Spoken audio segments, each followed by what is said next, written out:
Well, good morning, everybody, or should I say good evening? And, Texas is an hour behind us. And our next guest on Three Lefts Don't Make a Right, he's in Texas. So he is an hour behind us, technically. But that's okay, because we all know why you have time zones, don't you? And if you don't know, I'll tell you in a little bit. But tonight we've got Shag from Iron Resurrection. Now, you guys have to understand something. Iron Resurrection is one of the better shows on that network. I will tell you that because they have a talented crew. That's where Shorty comes from. But the guy behind the scenes, well, not behind the scenes, but the guy, the front man, the guy who negotiates the deals is Shag. So that's who we're going to talk about. We're going to talk about his relationship with the Martin brothers and the Martin lovely wife. So therefore, we're going to cover all the bases. And yes, that's right. I said the lovely wife, Amanda. By the way, John gave me a little script today, and it's one of those things. I have a hard time following it because it's all like scrambled eggs on my plate. It doesn't make sense to me. But I'm going to tell you this: share, follow, tell your friends all about it because this show is growing and we're picking up speed, and we got some really good guests coming up. So next week, we've got Ian Russo from Full Custom Garage. He's out in the Mojave Desert, man. But he's got a tortoise. It's the craziest thing. I watch his Instagram. I look at his Instagram page, and there's this tortoise hanging out. It's so cool. Plus, he's got these two pit bulls that hang out with him. But anyway, just remember, every Wednesday, 8 p.m. Eastern, we're going to take a quick break, and then we're going to come back and talk to John, and then we got Shag. See you in a second.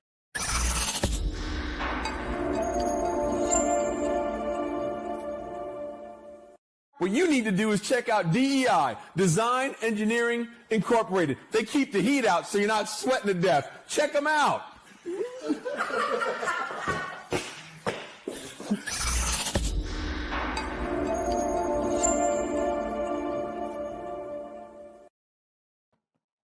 John! Shag was commenting on my teeth. Teeth look really white. They're not this white. Are you using something to whiten your teeth now? Oh, it's the camera. The camera does it. Oh, you blame the camera. I have less hair than camera, this. John. It makes me look like I got more hair, but actually I'm more handsome in person than what you see here. Well, the camera makes me look bald. Yeah. I'm just saying. I don't know. Gotta do what you gotta do. Where are we going? What are we doing? What's happening? I was going to ask you how you're feeling. I know the other day when we were talking, you were talking about you didn't feel good or something. I mean, what the hell's going on here? Hello. I went out about 2 weeks ago. I went out to Vegas, 115 degrees, Barrett-Jackson, right? I'm eating food that I shouldn't be eating. They gave me the drink card. I think it was 16 or 20 drinks a day for free. So I'm sipping. It? 16, 20, that's it? Believe me, that's more than enough for me. I'm drinking Jack Daniels all day long. That's like lunchtime. But anyway. I'm eating convenient food. I had a jet back. I was here a couple of days, went back out to Ohio for Horse TV. So same thing. I'm eating crappy food and, eating convenient stuff, drinking margaritas at the Mexican place, feeling like crap. So, of course, needless to say, for 10 days, I was shitting like a cat. You know what I'm saying? So things weren't moving. Not a big dog, but like a cat. But that all changed on Saturday. Everything's good. I finally got everything back to order, did my own thing, and, I'm all good.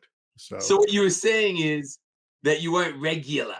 You got to get regular. John, when you're traveling, right, you got to be regular. You got to eat stuff that's going to make you regular. I drove 600 miles out, not drinking water, 600 miles back. You know that does to you. But you do that. I mean, you'll jump in the car and go 1,000 miles like it's nothing. I'm going to Buffalo this weekend. It's going to get me S10 and drive. Yeah. How many miles is that for you? Did you look at it? It's like an 11-hour drive. Yeah, it's probably 700 and something. Yeah, it's an easy run. It's easy. Yeah. And then after that, I'll get back Tuesday. And then we do the podcast. We talk to Ian, and then Thursday I jump in the car and drive down to Nolans. hang out with Ed. Oh, you're going next week. Yeah, man, I'm going next week to see Ed. Oh, that's cool. Yeah, I'm gonna see it. And dude, it's crazy because you got. I talked to him. I don't know. It was about 2 months ago, and he asked me. He said, "Lou, whenever I get in my truck, the brakes drag." And I'm like, Yeah. "The brakes drag? Why would the Yeah. brakes drag?" And I want to say he said it's like an 18 or a 19. It's not an old truck. And I said, "So okay, is it stock brakes?" And he goes, "No, it's Willwoods." I said, "Well, did you shim the calipers?" And he goes, "Shim the calipers? I didn't put them on. I had a guy put them on." I said, "You need to ask the guy if he shimmed the calipers." He calls the guy and he says, "Hey, did you shim the calipers?" And the guy goes, "What's that?" Yeah, no So, wonder it's hanging up. right, Imagine what that's doing, right? It's like right. riding with your foot on the brake the entire time. That's exactly it. You know what I mean? That's exactly it. So, I'm going to go down, straighten that out, and then I'll come back home, and we'll be good to go. Look, I got the new 3 Oh, left. dude, you got a new cup. Yeah. And of course it's coffee. It's not whiskey in here. Oh, wow. See, I still have I still have my season. It's backwards. What's it say? Retired? There you go. Tired, There you sleepy. go. Tired, Uh-huh. sleepy. Yeah, There you go. yeah. That's what I got. So listen, before we go too long here, I know we're going to be short because the new episode of Iron Resurrection comes on 9 o'clock sharp. So we got to jump off at like 58. I don't want to Oh, step over Iron Resurrection's, it's a new season. your It's Shag's season got to go to work. 5. No, but I think we're going to lose viewers anyhow. If they're fans of Shags, they're going to jump off and go check out the show. I don't know if they're going to hit the DVR or what, but we got to take that into consideration. Yeah, well, then that's what we do. Right. So let's real quick before we go to the break and bring in Shag real quick. Yeah. Have you heard anything about Jay Leno? Are we still circling the runway on that? No, what I was going to do, what I think was not clear is she's thinking I'm going to hit her up like next week. You want to do it Tuesday, Wednesday type of thing, and not thinking we're booked up as far as guests until September sometime. I think it's mid-September, maybe even further out. Yeah. I haven't checked the calendar. So what I was going to do is go back to her and say, listen, these are the dates. It's pretty far out because as you know, he was, she said that he is filming To Bet Your Life, the old Groucho Marx show. Right. He's remaking it. Right. So I'm sure his production company has their hands on it, Big Dog Productions. And, he's focused on that and nothing else because it's important.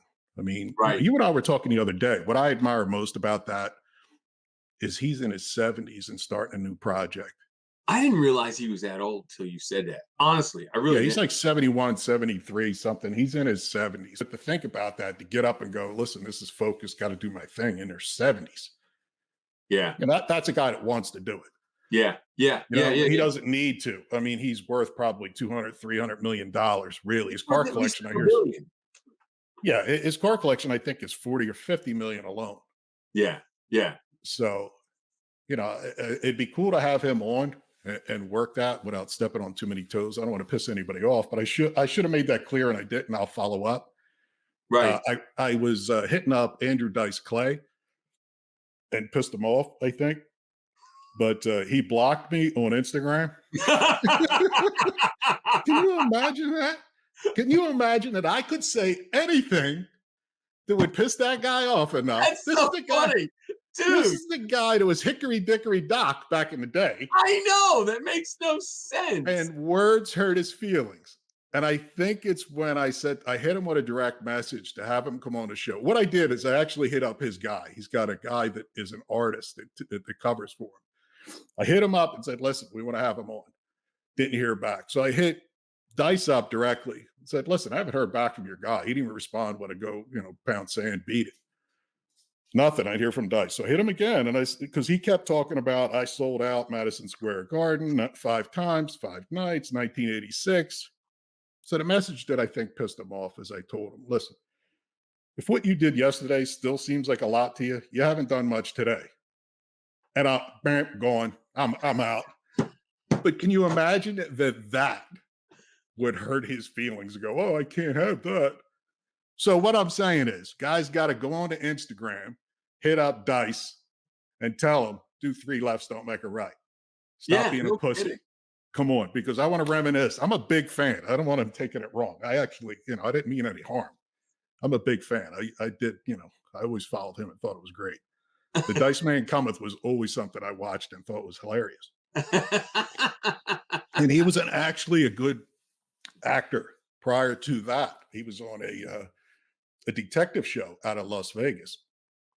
That had to be 83, a real actor. Really? Yeah. And I told him once, he followed up with me. I told him too. I said, and I think part of the problem was, and I don't want to go long on this, like I said, we got to get Shag in here, but his Dice Man persona was him all the time. He never shut it off. And I said, listen, if you go back to Richard Pryor did a character called Mudbone, where it was like the town drunk. Yep.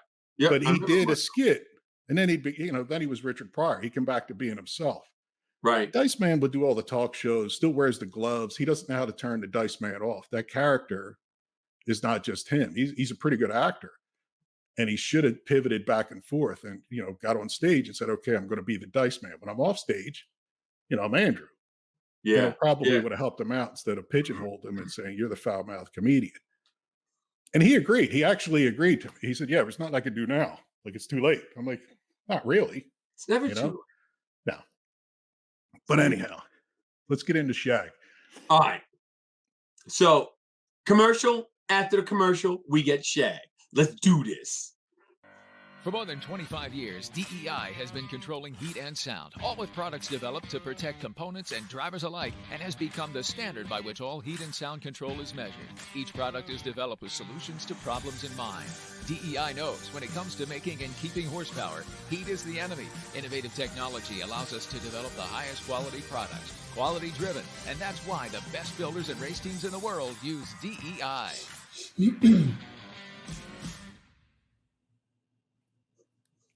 There we go. What's up, guys? What's up, man? I need to buy Johnny's camera. I mean, more hair, whiter teeth. I know, right? And you're complaining about it? Come on. I'm like the mask. Matt Dillon and something about Mary. Right? Yeah. I'm going to go. Hey, Shag, before we get going, listen, I owe you a thank you. And I didn't do it in person or call you to thank you, but you hooked me up with a camera guy out of Texas. Yeah. Lou, I don't even know if I told you, but we had we were doing stuff for Horse TV, which we're still doing at Appalachia, the rescue show. And there was some horses that needed help in Texas, and they got a call, and we either had to put somebody in a truck, a plane, get them down there real fast. I hit up Shag. I said, Shag, you got a camera guy nearby? And I forget where in Texas it was, but I think it was south of you somewhere. Yeah, it's like Southwest. And I hit him up. I said, listen, I need a camera guy. If you could do it last second. And this was like on a Thursday. And I think we were shooting on a Saturday.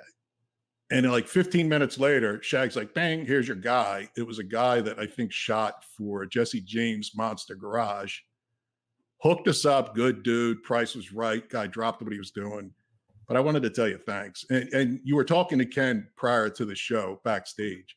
Yeah. Ken is actually involved with that same project. We gave Ryan a night off. He usually is involved with this too, but we told him to go home because he's here, he's on the set until 10 or so our time.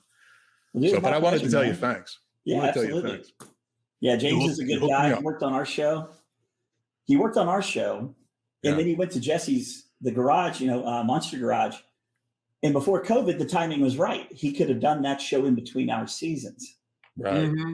But then COVID hit, delayed everything. And so he didn't come back to Iron Res because he was already committed to Monster Garage. So your call was it was perfect timing.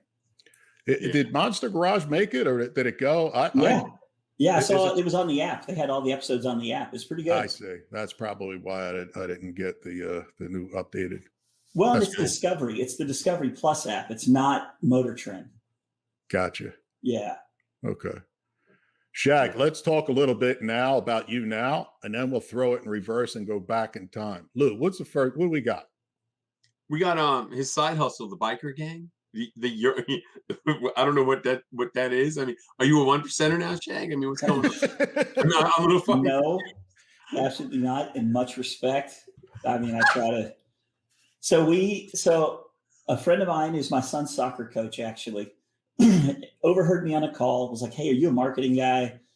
I go to his house. He's got these really cool electric mini bikes. Remember the mini bikes when you were a kid? You'd buy a lawnmower and you'd make this thing. Your dad would weld the frame. So it looked like an electric version of these. He let me have it for a week, actually a couple of them. And then I went back to him. I said, hey, here's the thing. You ride this, you want to buy it. Because everywhere I went, people stopped me. They're excited about it. So we get to just talking. And within the same conversation of me saying, like, if you allow people to ride it, they'll buy it. We came up with, well, what if we did tours? We took people around on these things because there's more revenue in that per bike versus selling. Right. And I was like, yeah, that's great, man. Good luck with your endeavors. And he's like, oh, no. You're my partner. You're my business partner in this thing. No way. And I was like, look, I don't have any extra scratch to throw out. So he's like, hey, you're 18 years plus in marketing and brand building. That's all the scratch you need. So yeah, we launched in May of 17. We outgrew our space in 6 months, went to a house. We took over this old house in downtown Austin. And then now we're currently in a warehouse, but we've had to change bikes because of the wear and tear and the availability, because we were getting a lot of stuff overseas. Tariffs went up, timing was all askew. We needed to find a domestic solution. And we tested the top 6 electric bikes. And we went online and looked, and we bought one of each, brought them back. We did road tests on them, and we landed on the Rad Power bikes, being the most comfortable with the longevity. So it's a bit of function as well as look, function and fashion, I guess. So anyway, we've been going strong. We took a couple personal loans to keep our top guys on board during the pandemic because tourism was one of the biggest things hit. And we knew we had something special. We didn't want to let it go away. So Ryan and I, we pulled the boots on and took care of our guys and kept them on board, and we made it through all that. And we're slowly getting back to where we were before all you that. Talked about the bikes, but talk about how your gang works. So in the conversation, I said, hey, man, we've got the bikes. You bring your gang. You bring your crew. We've got the bikes. It'll be like your own biker gang. Well, I didn't say that. Ryan said that. He goes, yeah, it's like your biker gang. And then he said .com.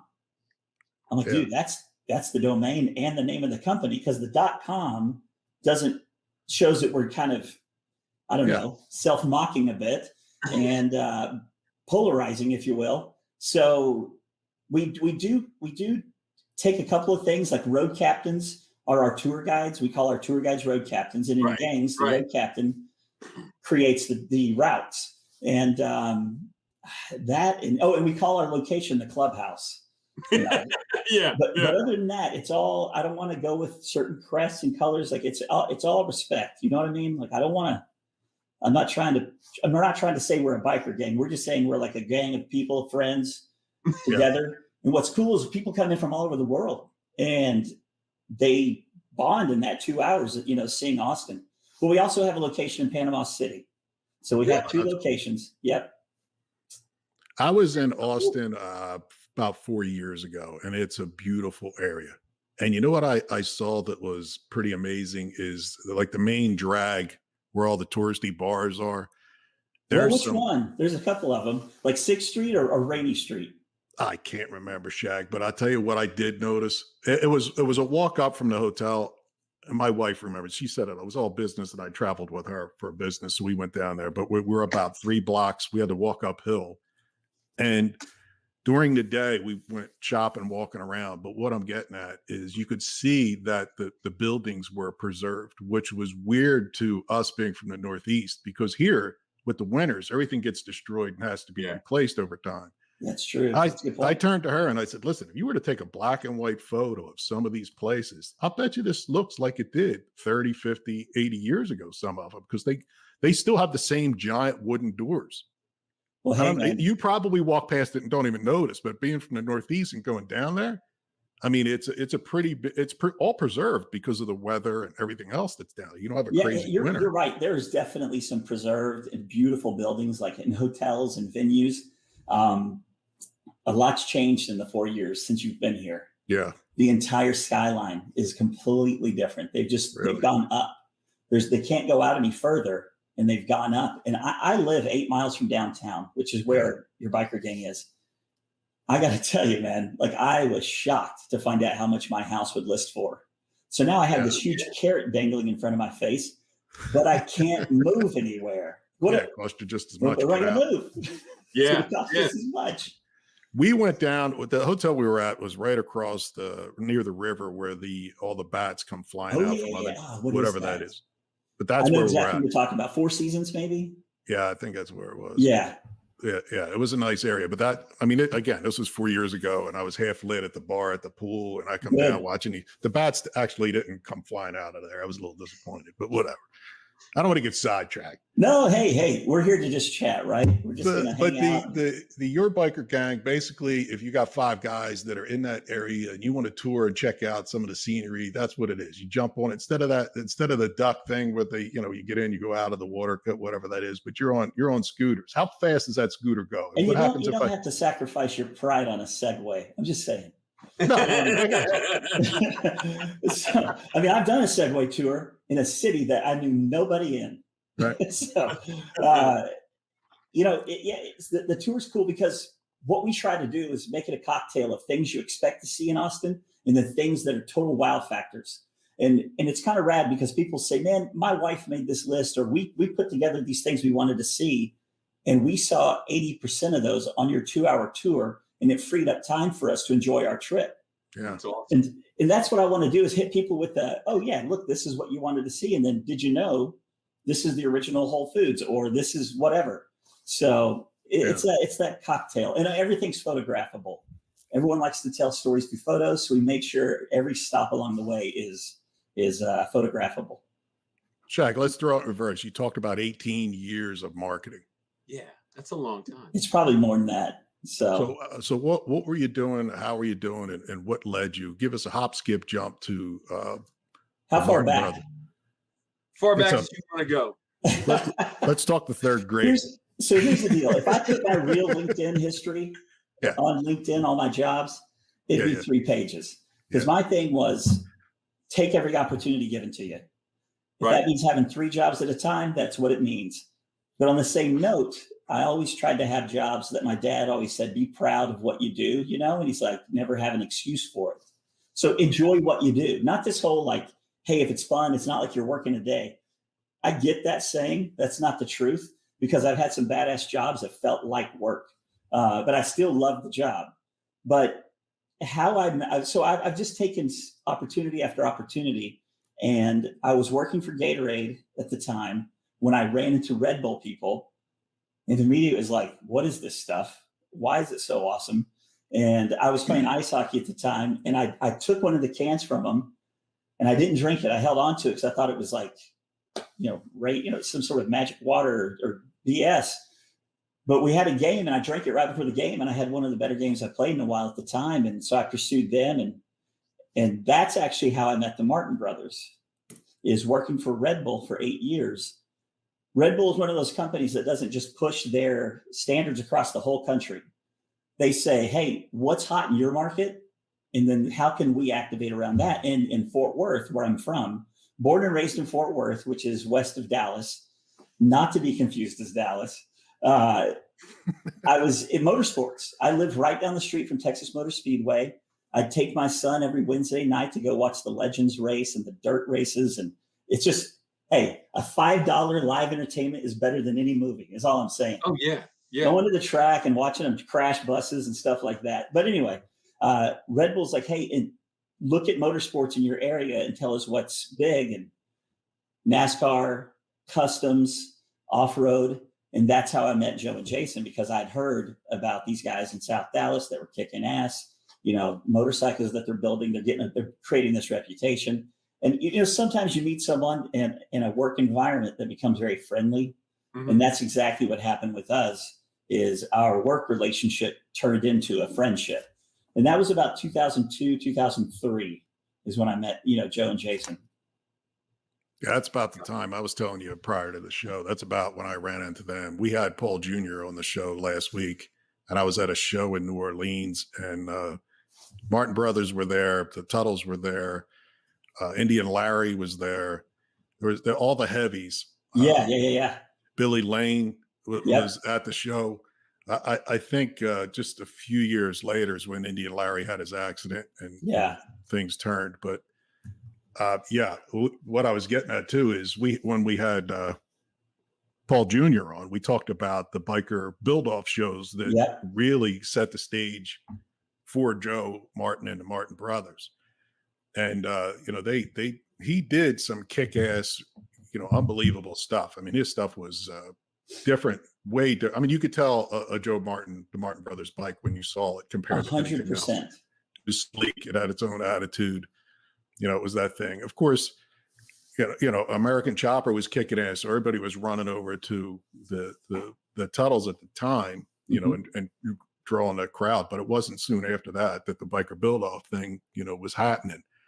But we did talk to Paul Jr. about revising and going after, doing another biker build-off. Do a build-off show.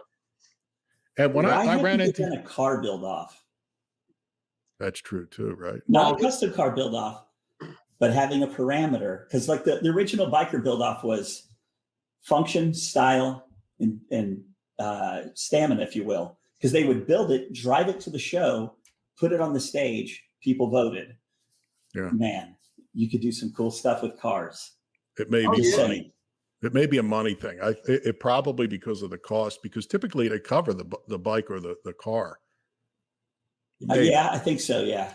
It's been a while. What I was getting at, of course, the Martin brothers would be right up there. Tuttle, he builds, same thing, the kid, not the old man. The kid builds a crazy ass bike at times too. I mean, he's got an imagination with the copper and everything else.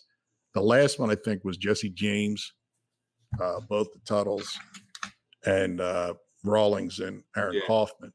Oh, that's right. But for the life of me, somebody asked me the other day, who would be the third or fourth builder between the Martin brothers, the Tuttles, if they were to come back? Who's the third person in line that's kicking ass now to build a bike? I could do it. I mean, for me, I would say that's a great question because there's a lot of builders. There's a lot of guys doing different styles of bikes, now. The Cafe and the Bobbers and the Cruisers and Lou. I mean, Lou. I'm right here. So, I got my son. Okay. So Lou, of course, Weapon Trail. There you go. Lou in the mix. Food Customs. Wow. Sorry, guys. My son. I'm trying to get worried here. Hey, I'm going to show you something. Is that okay? Go. I'm going to show. My son just walked. I texted him. I said, "Bring me a water. I'm dying here." So he just walked down with I just have to show you hey, come here. I'm not going to say his name. I'll let you see. Give him a what's up over here. Closer. Get over here. Get all the way in. Get all the way in. He took off. Sorry. Get all the way in. Yeah, no, he took off. He ran off. He left already. That's funny as shit. He's got a sense of humor. Oh my goodness, dude.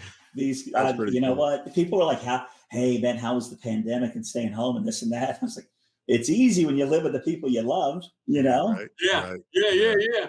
Like I really dig the people my roommates. Like my roommates are super cool, so it's easy. Right. So you'd ask the question though. The third builder would be Lou, and that would be huge. Who's number 4? But the fourth builder, like who would I want to see? Yeah. I say Jesse. You think so? I think so. Have we ever seen Joe and Jesse build against each other? No, I don't think we have. Yeah, and I know that they're friends. Joe and Jesse are friends, and Joe's done some of the paint work for Jesse on some of the builds. So it'd be kind of rad to see those guys drop the friend flag and go head to head. You probably didn't get a chance to watch the Paul Tuttle Jr. episode, but I didn't. Paul said he would throw the Martin brothers a beating. No, I'm kidding. No, I'm kidding. No, we're talking shit, and he said about Joe's mama. I'm just saying. I mean, I guess you could beat someone with their own parts. Back in the day, I remember Paul and the guys. They ordered Martin Brother pipes for their builds. Yeah. So. I remember that on a couple of them. But everybody though. Everybody got parts from everybody. Yeah. It's I think what set Joe aside and what sets our show aside then as it does now is that Joe has a hand on every stage of the build. Yeah. He doesn't outsource anything unless it's way outside of his skill set. And even then, he's a student of that situation. And to me, that's what's always been impressive to me about Joe is that if his name's going to be on it, he's going to touch every stage of that process. And I mean, the talent is just overwhelming. For sure. I mean, he's crazy talented. I mean, you could see that from the jump years ago. Yeah. I mean, it's like he's a robot sometimes. I mean, he'll just grab a Sharpie, and when he's trying to explain something, like, hold on, like this. You know, like, is there a chip in your head? Like, how did that Sharpie on cardboard come out so perfect? I thought I'm going to start stealing stuff around the shop and putting it on eBay to make side money. Shag, we jumped to I heard that Jayson, the brother, Martin, pitched the show. Rob Kerr, the producer, those guys got a hold of each other somehow, some way. The show comes about, right? Yep. What I heard, and you can clarify if you want to, I heard that the Martin Brothers shop that we see today didn't exist until after that show was going to take place. And then they put the shop that we see now together for that. Is that right or no? I mean, I guess potato. The show was built. We got the green light. You know, we shot the sizzle reel years ago. I think it was so we shot the sizzle. It was pitched to the network, Velocity back then. They liked it. They had us all sign a "don't sell this to anybody else" thing. Yeah. And then we all kind of just went about our daily business. And I remember it was my son's birthday, and Joe called. He goes, "Hey man, we got the green light." This was in February. We didn't start shooting until July.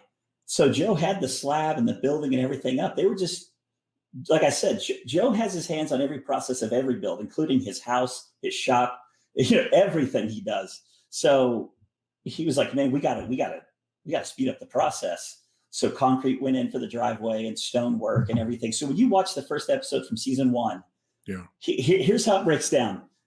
February to July, grinding and building that shop. Literally, the first day the shop opened was the first day of shooting.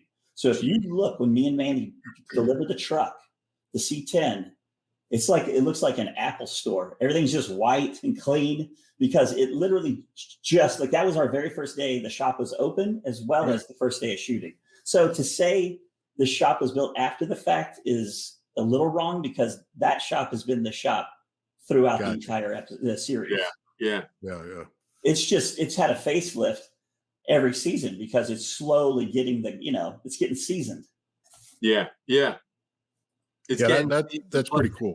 It's growing because you're accumulating stuff. So inside it's growing character. Yeah. And even outside. We built other buildings around. I say it's Shag's not on the building. But the Martins have built other buildings around, like Rex Rod. Keith Tardell is in the building next to Joe's main shop. And then Aaron owns his upholstery fabrication shop in the back, Innovative Rides. And Circle J is now upholstery up in the front. I mean, if you guys hit Joe up and said, "Hey man, I want to commit to 5 years, build me a building, like I'm going to do this." Sure. Let's load it up. Yeah, right. He's just that kind of guy. Like he's not trying to stand in the spotlight. He just wants really talented, great people around him. And let's all have fun doing what you love, Yeah. Shag, let's get into the caddy behind you. Tell us the story. And I saw 2 months ago or so, you had a Cadillac for sale. Did you not? Or did you post it? What do you? Hey, you're man. The caddy guy. If you're not hustling, you're sleeping. So this wasn't it. This was not the Cadillac for sale. Yeah. This is the caddy from season 1, season 1, episode 6, triple black Cadillac. Is that a 3? What year is that? 4. 6. How would you know? Oh, that's just the other day when I picked it up. That's badass. Those wheels are kick ass too. Yeah. Yep. I'm going to fall in love all over again looking at these pictures. Let's go for a ride, Shag. Hey, anytime. I'll be your Uber. I'll tell you what. I'm expensive, but that's I did see somewhere you and I have something in common. The 59 Cadillac is king of all kings. That's on my bucket list. Convertible. I had a 60 convertible when I was 21. Never had a 59. 59 is like a step up from a 60, but the 60 is still cool. So how did you get your hands on this? How did this come full? You just got this back, did you not? What's the deal? Yeah. So here's the quick and easy. I'm not a fan of like throwing anybody under the buses or anything. Not that I need to, but the short and quick of this is it was sold. We were contacted. and we could get it back. We were given that first right of refusal, getting it back. Mhm. And Joe called me. He's like, hey, we're going to get the Caddy back. I know you love it. It's yours if you want it. I've got 5 other people on the sidelines wanting it too, but you've always loved that car. So it's, and he gave you he gave me the first right of refusal. And of course, I mean, I had to do what it takes to make that happen. You didn't shaggle. You didn't shaggle. That's the only time you didn't shaggle. No, absolutely not. Hey, don't think I tried a couple of things. I did. I was going to trade him a Silverado if he could take it. I mean, but yeah, I just knew it was an opportunity that wasn't going to come around. I love the 64. I love convertible. In the grand scheme of things, this is an opportunity. Iron Resurrection is one of those things in my life, the adventures in my life, that will one day go away. I know that. Yeah. But to have something from a friend, they built it, Mike and Joe and all the guys that put blood, sweat, and tears and Shorty into this. So to have that, and then to have something that's representative of this cool adventure in my lifetime, there's just so many layers of why this car means so much to me. And I mean, it's a 64 Cadillac. All those other things aside, it's a convertible 64. Look at it. Oh, it's badass too. Yeah, it's badass. That was taken just a couple of minutes ago. This is a green screen, but I had my son take that picture, and so I could throw it on there. Yeah. So last week I picked it up from Expel. They did color correction or buffing and ceramic coating. Yeah. Yeah, that looks like a lot of fun. And there's nothing like a Caddy. I got to tell you, I got a 62 Lincoln now, convertible. Yes, you did. And I had the 60, like I was telling you, that a guy redid top to bottom. And the quality in the two, they were, of course, competitors, still are. The quality between the two, the Cadillac and the Lincoln, the Cadillac back then kicked the shit out of Lincoln. Yeah, I saw a meme that said, no one ever says it rides like a Lincoln. Yeah, exactly. But I'll tell you what. I got to say something. The only problem with John's car is the altitude. It's so high. You get thin. So thin. Off-road? No, it's ghetto. I got to keep it ghetto. You get delirious, man. The air. I got 22s on that pig, and it came with it. So I'm not swapping that. Doesn't matter. Hey, it looks good though. I will say the pictures I've seen, it looks amazing. It looks good. Don't get me wrong. It's cool. It's got different folks, different strokes. But you start getting dizzy. Ken's got to throw that up. He's breaking my balls ever since Look at that guy. Look at that librarian. 2003. Listen, that's awesome. But what I was getting at, the 60 that I had when I was at a stoplight, you could not tell it was running. It was so smooth, so balanced. I mean, it was just the engine was unbelievable.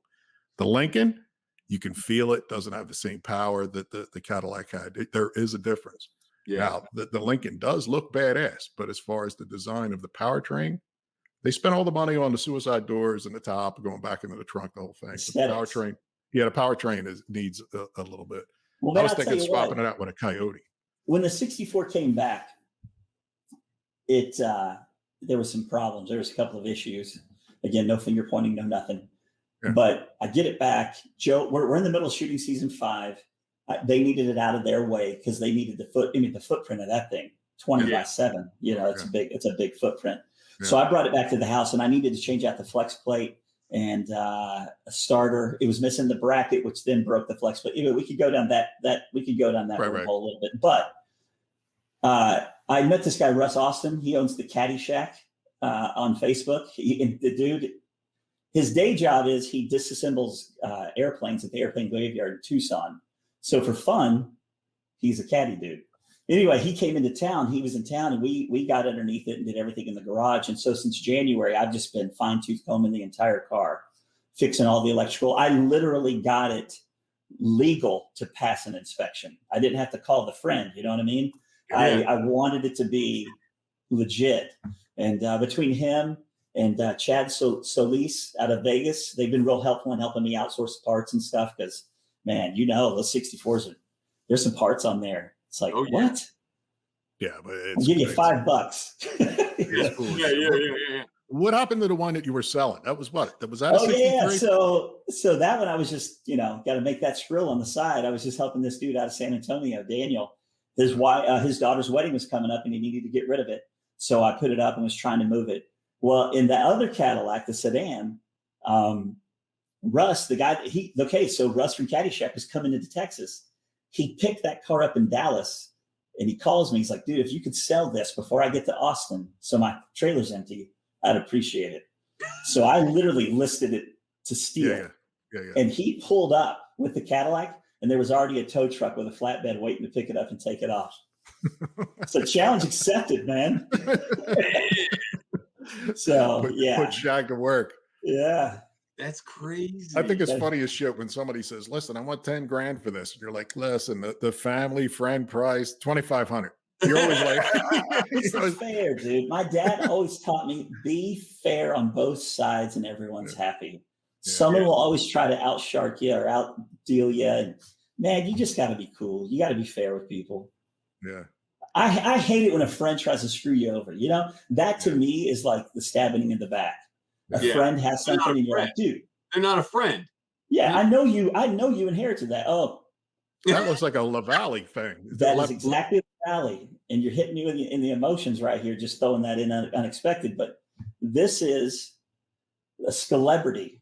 So Mike, there's only a handful of people he chose to do this celebrity. And I knew nothing about this. He came up to me in the House of Color booth. You know, we traded texts all the time. We talked all the time. He had a French bulldog. I've got a French bulldog. He was one of the most amazing people. Yeah, there's Frankie. So anyway, he shows up and there's all these people around. They're like, hey, I'm like, what's going on? And he presented that to me. He said, man, I think, you know, I don't know, man, I'm going to get all choked up, but long story short, he painted that of me. And it's supposed to be a combination of like, you know, it's like the skull is coming through, a skeleton. And he's done Clint Eastwood and a couple of others. And so it's an honor. It's one thing to own of something Mike has painted. It's another thing to be friends with him, but to have something like custom like this made unexpectedly as a gift, it will always be cherished. That had to be right before he passed. It was the SEMA right before he passed, and it was when he had, you know, because he had his Merc there in the kicker booth, and that's what hits. I know that's weird, but losing a friend, but also knowing his story with the Merc and just getting it finished and be able to go enjoy that car. I mean, that hit hard too. Like just knowing the love he had for that vehicle and like, oh, dude, it's done. And then to lose him so unexpectedly, man, he's just a great dude. I'll tell you what, and I'm not going to take credit for anything, but I had a 51 Merc and flew him into the East Coast to have him put fire on it back in 06, I think. That's amazing. And he said it was the first Merc East Coast that he put fire on it.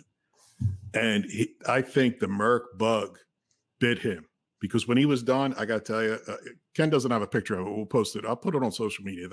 His car is such a beautiful car. He was calling me going, yo, you got any extra parts? I said, yeah, I got this. And he was asking me a lot of questions about it. Of course, he had Jesse, put it together, chop the top and do a couple things. Cause I told him, I said, you got rid of the drip rail because that's how he got it. And we went through a couple things and he fixed it and did. But my Merc, it's funny because last week, I don't want to go long in this. No, you're good, man. Paul Sr., he saw a picture of it, told me bring it up. He wanted to look at it. You brought up Jesse James. Jesse James emailed me because word was getting out about the car. Not that it was kick ass, but it was just funny to have him. Jesse James emailed me and said, listen, I'll give you, he offered me a Diablo frame and something else for the car. I said, Dick, a frame? Now the complete bike, you're talking. And of course he got pissed off at me. He stopped chatting it up, whatever. But we really should have Jesse James on the show. I mean, that he's Absolutely. probably and break his balls about let's do the biker build off with Lou. Go Lou. Shag. Did you notice again? He said he didn't want to go long on this. I went long. Yeah. He said and did you also notice? He pissed off Dice, and then he was going to piss off Jesse too. Nice pissed off Jesse. Yeah. Well, yeah. No, I think hey man, let's see who we can piss off in this podcast. I didn't really piss him off. Listen, if you can't, who's John gonna piss off now? I'm not taking a bike frame and a couple other parts. You give me a complete bike. I got to at least be able to ride. No harm in asking, man. Exactly. I shipped that Merc to Australia. Guy paid me 80 some grand for it back in the day. I bet you wish you had it back. No, not really. I'll take the 80 grand. What? I All built right. one after that too. Okay. But anyhow, but yeah, Mike was a good dude, but I think that bug bit him. And I ran into him when he had his Merc at SEMA. And Yeah. it was last minute, as you know, everything was hurry up, get it done and get it there. And I saw the pictures like you probably did on social media. And I'm thinking, there's no way he's going to get that there in time. But he And called then you in saw it in the everybody that he booth. knew. Yeah. You're like, oh, like, Oh, it was kick ass. I mean, you had it a looked good. presence. Yeah. And the thing is, Jesse James, like the next aisle over at SEMA, had his Merc there. So the Yeah. bug That was in the bit House both of Color booth. Exactly. Yeah. Yeah. Yeah. So that Merc, the 51, they're both of them 51s too. They both took off, did the same type of build, but it was pretty cool to be going, thinking to myself as I'm talking to those guys, listen, it's because of my POS that I built that you're, taking that shell and giving You're it your welcome. name. Right. Not that I'm the first guy to do a Merc. Hey, Don't did get Johnny me wrong. just take credit for I did. the popularity In of the my Merc? head, I took credit for a lot of that shit. But Shag, let's get to now. You're on the show. So with the Martin brothers, Jayson was always in the business side. They did all the biker build offs. They did the World Biker build off, and Jayson just stayed in touch with everybody. He's very creative, very intelligent, always had ideas, and so he had a couple of ideas for other shows. And he would call me, hey, we're going to do this. We had this idea. So we shot other pitch reels over the years that we've known each other for other shows that even now they could be revisited and done. But years had gone by. I'd moved to Austin. I was relocated with Red Bull, and calls me up, hey, we're doing this show. It's Texas Iron Resurrection. And it was a lot about the fact, like, how's my brother stayed relevant since the biker days? What has he been doing since then? Kind of like a where are they now, but check out where he is now, kind of, this is what he's up to.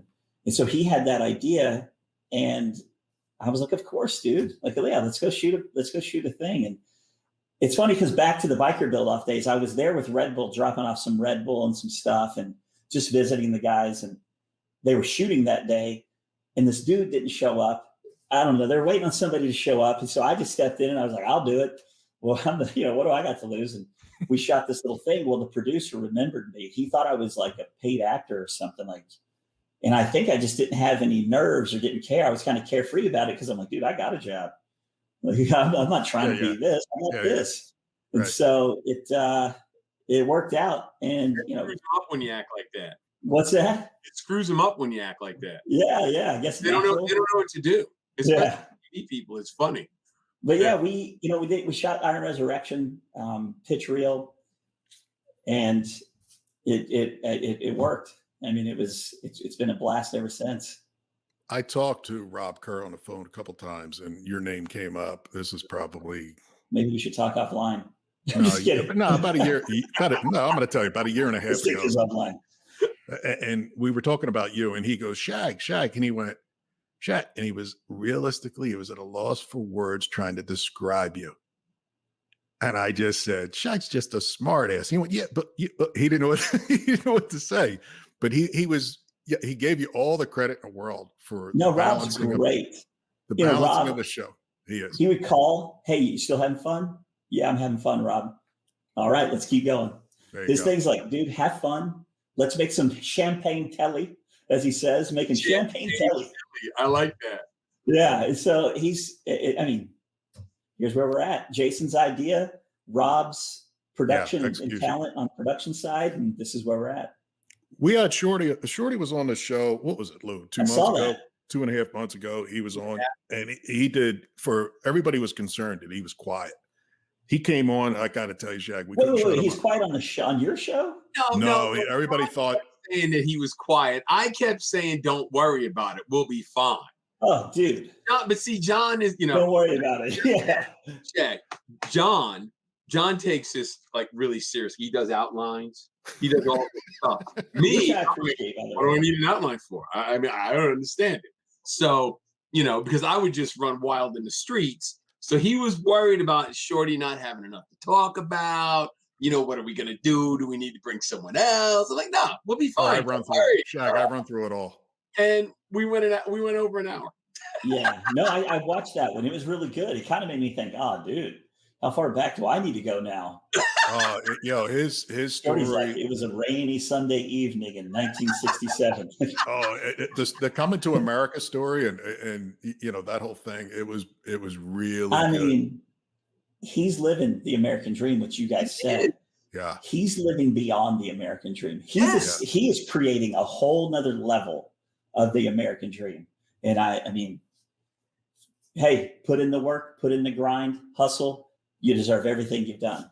Same thing with Joe. Same thing with what Joe's done. He's been hustling, doing this since he was a teenager. It's all props and credits go to him. I'm not trying, no one in the shop deserves it more than him because he wears the weight of the show. He wears the weight of everything on his shoulders. None of us are at risk for anything if something goes south. It's all on them. And I recognize that. I've always respected that and recognized that. And I'm thankful those guys have allowed me to be. I'm thankful they're friends, but I'm also thankful that I've been invited in to be a part of this. It's all because of Joe, the brand and reputation and humility that he's built over the years. Yeah, we were talking to Shorty with his shop and he was working on a show. We talked about Rob Kerr prior to. We didn't talk about Rob when we were on the show itself, but he's working, trying to move and groove and do things, but we really need to follow up with him. But Lou and I will probably be coming through Texas. We got news yesterday, I think it was, that we're going to shoot in San Antonio. Oh, dude, that's right down the street. Yeah, we were supposed to shoot Terry Bradshaw, but believe it or not, I think I pissed Terry Bradshaw off. And that's 3, ladies and gentlemen. That's 3. We've got the trifecta. 3 big badass kick your ass in an alley dudes. Do you believe Andrew Dice Clay? I know we got to bounce early because Iron Resurrection. No, dude, hey, we don't have to bounce. No, but dude, check it out. We still got some time for him to piss you off. I'm just saying. I gotta tell you, for Johnny, do you remember when we met? What, at SEMA? Where? It was at SEMA. It was in the Velocity booth. Yeah. And I was walking by at a rather quick pace, probably fetching a drink for my lady or something. Yeah. But I remember you said, that dude gets it.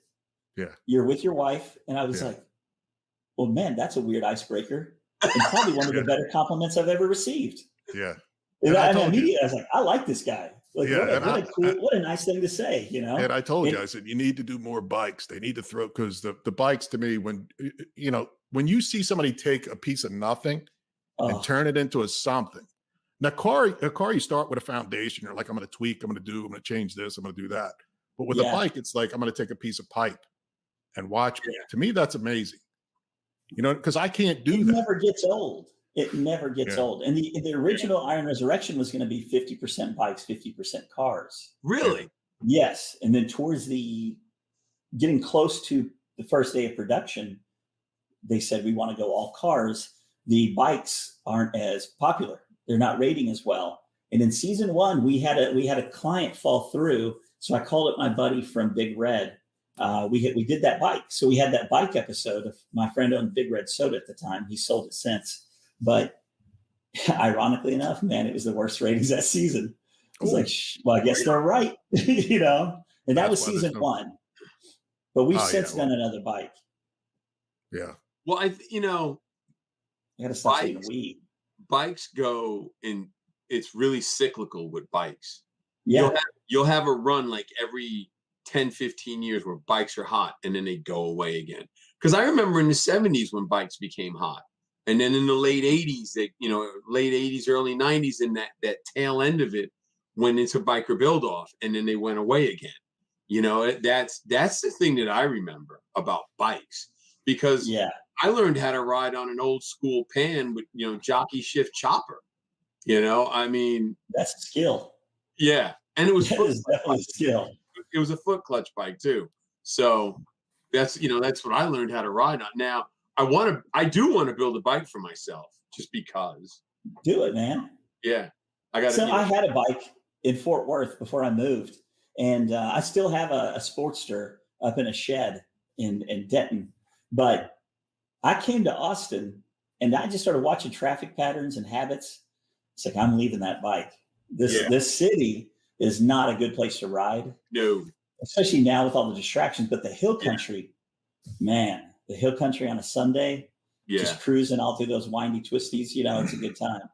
But for me, it doesn't justify having a bike. Right. So I get it. I mean, one of the things I'd like to do, I'd like to ride a bike coast to coast. That'd be rad. I'd like to do that. I mean, that's easy rider type shit. Hey man, you get a company to sponsor us, I'm in. Me too. I mean, I think that would be cool as shit. It would be. I've hitchhiked across the country 3 times. I've driven across God knows how many times. Yeah. But I'd like to do, as crazy as this sounds, I'd like to do a freight car, ride across like on a be like hobo style, like bandana on a stick. Yeah. Just ride across like a PSX or some crazy shit. Yeah, dude. Hey, that'd be fun for the first hour. So I had to watch the rest, go to the bathroom or something. You gotta be flexible. Yeah. What would we? I feel like we were just talking about something though. It wasn't. No, but we're coming. Lou and I are coming to Texas. Hey, you guys are coming down. I want to tell you, as soon as he nails down Goldberg to shoot for Horse TV, we're going to shoot for Horse TV. We're supposed to shoot Bradshaw too on his farm, but I think things got a little screwy.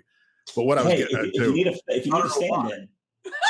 I know you and I talked about that, but the travel series that we were working on was tabled. COVID was one of the reasons, but let's talk about that because it's opened back up as of yesterday. I had a call with Horse TV people. But what I was getting at, Shag, Lou and I got a buddy, Ray. He's out of San Antonio, and he's a Vietnam vet, 75 or 76 September.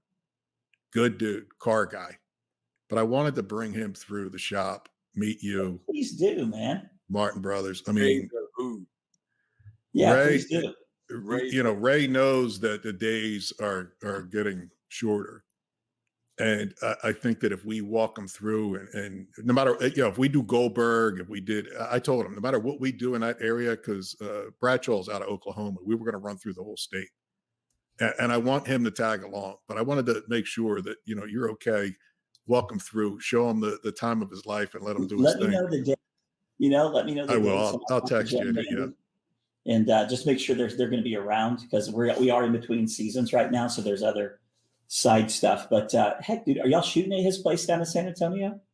We got to find out. Well, I got to call Bill and talk to him because Bill said he would come on 3 lefts, and jokingly, John was talking about we were trying to do this thing in Texas. And I said, well, Bill's got a donkey. And he's like, what? Because he's got a donkey. I said, yeah, his donkey's name is Snot Rocket. He's worth interviewing just because of that. Just that alone. Yo, I'll come down. I'll if we got to produce, I'll try to catch you down. If we got to produce, if we got to produce horse content, we're going to do it. That's all I'm saying.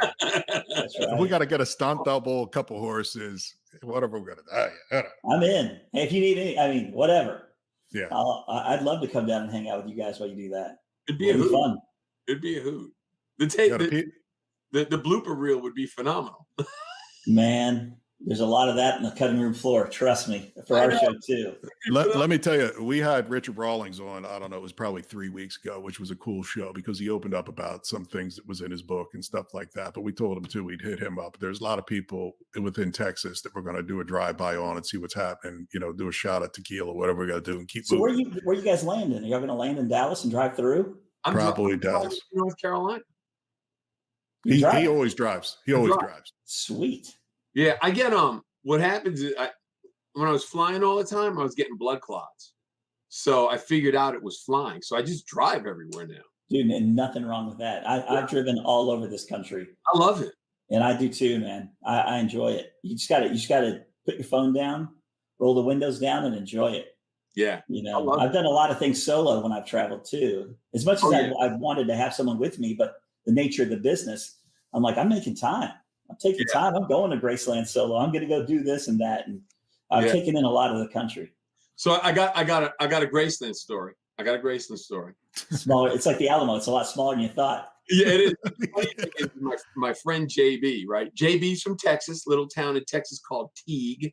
He's from Texas. Yeah, I know where Teague is. So we were in the Navy together. We were actually roommates, and we both got out like 2 months apart from each other.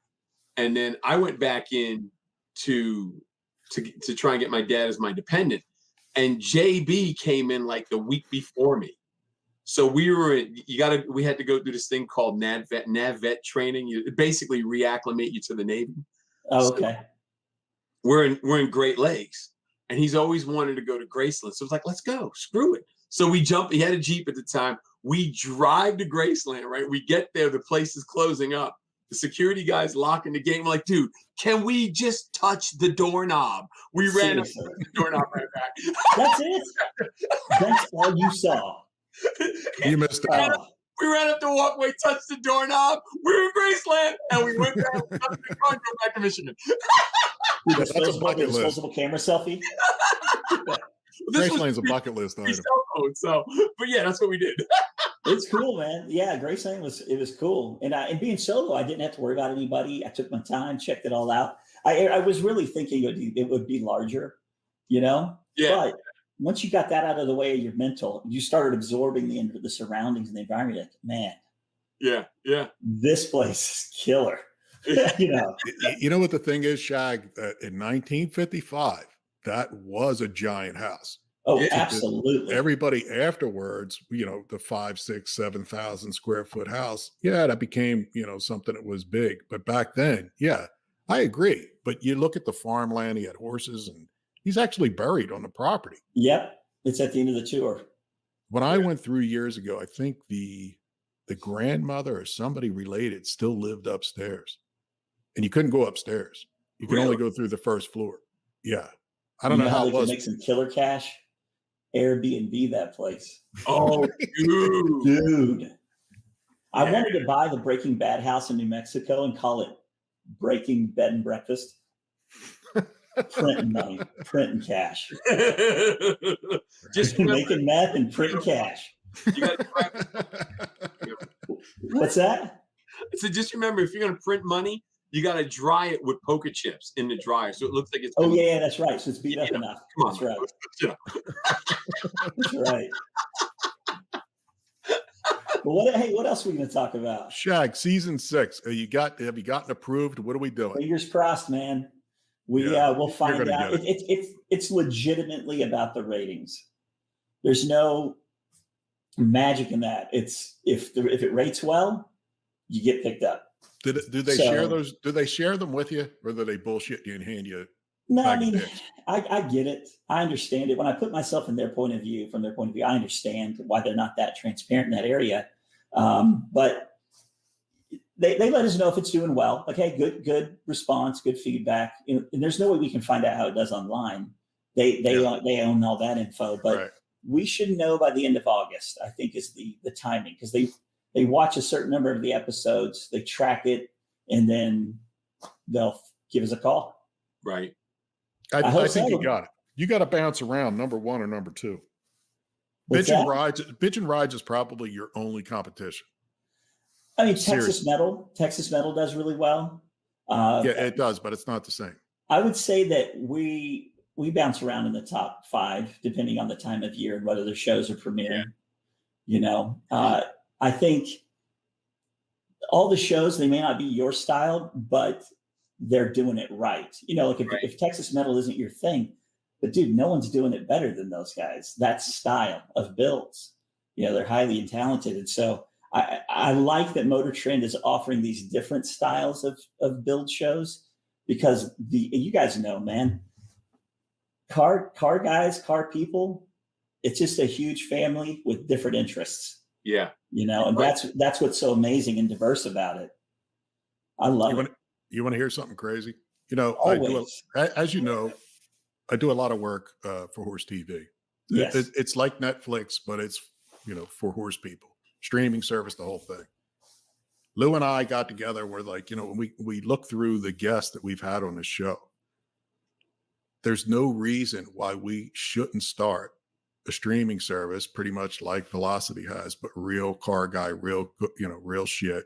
We know, you know, what the car people want, look, touch. And the reason I say that is because when you look at some of the shows, for example, the first Trans Am, which was what, season 2, season 3, the Burgundy first Trans Am was a 73 in season 1. My favorite build. Yeah. Yeah, and the thing that I didn't like is they skipped right over all the metal work that was done in the front. Should have been a two-parter. I was like, listen, I told Joe that when I met him at SEMA a few years ago. I said, man, you got. They should have showed you making that lower valance and all that. Dude, it's subtle genius. Yeah. You walk up to that car, you don't know. You park it next to an original, you're like floored at how much. That's the talent. That's the talent. It's backwards, Lou. You still read it backwards. I know my whole camera's screwed up. That's a horrible idea. What's that? That's the shirt. That's the shirt that John needs. It's a horrible. Hey, I got that tattooed on my back. I'll piss more people off. I'll piss more people off. But what I was getting at, Lou and I and a few others, what we're going to do is we're going to start a streaming service for automotive. I got to tell you, I talked to the people at Horse TV. They're on board to start a second division that does the same, because they got the template. Everything's there. They got subscribers. They know how it works. And we're just going to go and do the same exact thing. But dude, Johnny's got more connections than Legos. There you go. But you got to do what you got to do. Yeah, absolutely. Right? But yeah, that's, I think realistically, I talked to Paul Jr. about it because he was talking, I got a podcast. I'm doing 10 episodes. We were talking prior to the pre-show. And I said, where are you going to put it? And he said, I don't know. I was like, that's exactly what I'm talking about. You have content. You got no home for it. What are you going to do? Put it on YouTube? And I look at us, even us, we're on Facebook, we're on YouTube, we're going to Spotify, the whole thing, Apple. The thing is, we're giving it away going, let's hope somebody pays. Let's hope somebody does. Why not have a streaming service just for car people? If you want it, because cable TV is going away. Iron Resurrection eventually is going to go away. What I'm telling you, Shag, is think about what I'm, talking about here as far as content and keeping it going, podcast, doing. I'm picking up what you're putting down, Johnny. You got me. I'm reading between those lines. All right. Keep it in mind. I was going to say, you talking about being car guys and stuff, and a lot of people just see me being a shit talker, a mouth, if you will, on the show. But in reality, I grew up, my dad, first car was a 78 CJ7. And I got it from my stepbrother because he couldn't take care of it. He wasn't maintaining it well. And so my dad gave it to me when I turned 16. And what came with that was the keys, the Chilton's manual, because back then that was your Google. Yep. So I got my Chilton's, I got my keys. My dad said, I pay for the parts, you do the work.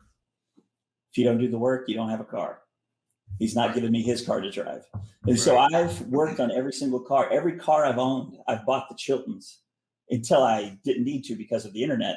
But that's just how it was. And it's funny because I started working at Red Bull and they gave me a company car. I'd never had a company car.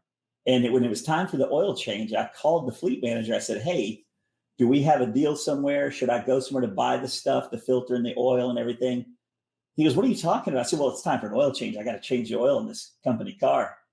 He goes, no, man, it's called a fleet card. You just take it down to the dealer and they do all that stuff. First time I've ever been somewhere to have them do an oil change. I was so accustomed to doing it myself. Right. That spoiled me, man. that was a bit, those fleet cards. Yeah. So I've always worked on cars. I've never said like I'm a mechanic or I'm this or that. Shag froze up. That's awesome. He froze up. I was doing my own oil changes, and then finally I got to the point where I was like, you know what? I can't get rid of this oil. So I stopped doing it. Shag's got to come out. He's got to go out and come back in. He froze up. I think he'd lost his connection. Well, dude, we got to bounce anyway. It's 10 after. Yeah, it is 10 after. We got to bounce. So I'm going to follow up with him. Follow up with him. Let's just do this. Yeah, so, the guys are going to want to see the next episode of Iron Resurrection, which is on now. Either DVR it. I hate to end it that way, unless he comes back through, because it was a cool conversation. Shag's a good dude. He really is a good dude. When he pulled, there are certain things. When I was in trouble with trying to find a shooter, and he hooked me up with a guy in Texas, and it was a good dude, I was just like, you know what? He didn't have to do that. And in 2 seconds, he had a guy. Right. He's like, hey, here's your dude. Here it is. Go. And it all worked out. Yeah. You know what I mean? Most people be like, who? New phone. Who's this? There he is. What happened? You froze up, Shag. You're gone, man. All of a sudden, it was just like a spinning circle on everybody. You probably lost your connection. Yeah, we were Thank just you, talking Lord. shit about you while you were gone, but don't Please worry about do. it. You'll see it on the recording. Oh, I can't wait. I But love Shag, it. when we come through Texas, I want to talk to you more about the streaming service. And we'll because do it that's over barbecue. I'll Yeah. tell you what. I'm Yeah. just saying. There was some good stuff at the bottom of the hill by the water. And it was like a shack that I had down there. I forget the name of the place. My wife would remember. She took me to this place. A guy that I know knows. And Oh, it was barbecue. wait. I know what You know you're the joint I'm talking about? Yes, and it's Looked I'm like this- drawing a blank. The ceiling was like almost falling in, but the shit was good. Well, we'll go to Slab when you guys come to town. That's my boy's spot. Slow, There you low, and go. banging. There you go. Low. Yeah. I like that. And it's all R&B style. They got the chicken WA. You know, everything's named after hip hop and R&B, and the fact that it's just amazing. Like all that fun stuff aside, it's amazing food. So we'll go by there. Listen, get your head around the streaming service because I want to bring in a team of guys that can make this thing pop. And you know where the big money is? It's in tech. You know where they buy you out and give you, here's $1 billion? It's in tech. Yes. You know what I'm saying? Yes. So Hey, why not? I'd like to sell your biker gang one day. That's why we're building it to be a franchise. We're Exactly. making this nice little package that one day someone may just want the whole thing. There you go. I'm Right. like, everyone's like, don't be a sellout. I'm like, dude, everybody in the game is trying to sell out. What are you talking about? That's exactly You're it. right. Yeah. And then You're move on, do it again. Yeah, Right. exactly. Duplicate it, go, I'm Yeah. going to do it again. Here's the magic trick. I'm going to do it again. Yeah. But Shaq, let's talk about this season. How many shows you got left? What are people watching tonight? What's coming up? Do you know what's happening? So tonight, that's on TV tonight is the Yeah. part 2 of the GTO. It's Mr. Clay's GTO, and it's badass. I mean, it's chop top, and it's beautiful. Really? That's on TV now. On the app, because it's a week ahead, I think it's is it the Fairlane? Maybe I'm not sure. I don't know what's airing on the app, and I apologize. But because I haven't watched it yet, so I'm going to check that out and see. I'm just unsure. But we have 10 episodes this season. There's a 36 Hudson that has been in the background of multiple seasons because it was never going to be an on the show build. And where they were in the process when season 5 started, it got its own episodes. So I'm assuming it's going to be the finale because it is such an amazing build. Yeah. I can't wait for you guys to see it. Yeah, we got to get down. I'll call Bill. We'll get down there. We'll make it happen. We'll grab Ray. We'll act like idiots. Yeah, we can do Good that. Ray's a good dude. Ray's a good guy. Yeah. I Well, was look, on the guys, let's You roll. jumping? 14 after. It's Quarter quarter after.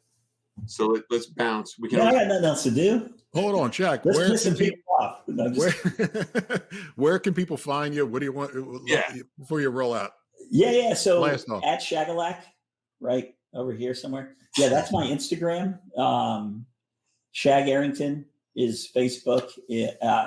And if you if anybody's in town, if you're in Panama City, if you come to Austin, you want to go do your biker gang, use the code Shag VIP or VIP Shag, and you'll get a discount.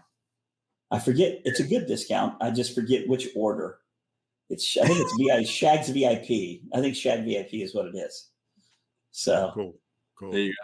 We're coming through, and we're gonna go to the barbecue in that caddy behind you. we're gonna do all the things. This is. I'll pick you up at the airport. Like we're cruising. We'll go to the Moon Tower. Party at the Moon Tower. We'll do all the things. Think about what you talk streaming and what's they're a week ahead and all. Think about the do's and don'ts, things that work, don't work. Let's talk. Because sooner or later you're going to be out of contract and you're going to go, listen, let's launch this shit. You know what I'm saying? Yeah. And I'm going to put together a team. Lou and I are going to go, here's the people that have something to offer. Marketing is one of them. Let's talk, man. Let's chat it up. Let's get this Like I thing off said, the I've ground. never turned down an opportunity, and You know what every I'm saying? single opportunity has become the next opportunity. Yep. And then in like 5-8 years, we go, okay, Netflix, what do you want to do? And here's a check, make us go away. Yeah, as long as we can't do it somewhere else, because streaming, cable's going away. Streaming is the next thing. Apps are the next thing. Horse TV has it all figured out already. I have a great relationship with them. What happened? I don't know. Either way, Ken's probably telling us it's time to go. Wrap it up. Oh, Page 5. There he is. There he is. I don't know. Hey. Shag's got 9 lives. They're all over the place. It's so offended. I don't know what's going on here. Speaking of All right, technology. all right. So I'm gonna shut it down so we don't lose Shag again, okay? Because then he'll get mad and then he won't want to come back. Never. We'll piss him off. Yeah, Yeah, I'm that's laid time. Let's back. try to piss him off. It takes a lot to piss me off, man. I'm too laid back. I underestimate people, I guess. Lou, All right, so have at it. Go. all right, so here we go. Next week, Ian Russo. He's from Full Custom Garage, and he lives out in the desert, the Mojave. And he's got a tortoise, like I said earlier. You can't go wrong with that. Hit us up. Our email address is 3lefts.don't. No apostrophe in the don't at gmail.com. That's it for tonight, guys. I hope you enjoyed the show. Remember to follow it, like it, share it, all that neat stuff. And remember, if you have an opinion, it's okay if somebody doesn't like it. That's the beauty of our country. Till next week, I'm Lou Santiago. John's gone already, and we'll see you later.